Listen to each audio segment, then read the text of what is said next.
I got the IC system because it's overall just a lot more efficient running system.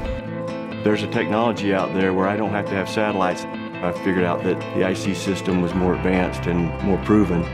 With my previous system, you didn't realize you had a problem until it's too late. You can do real-time changes. We're able to send a signal and within seconds can get a full relay back our 1200 heads.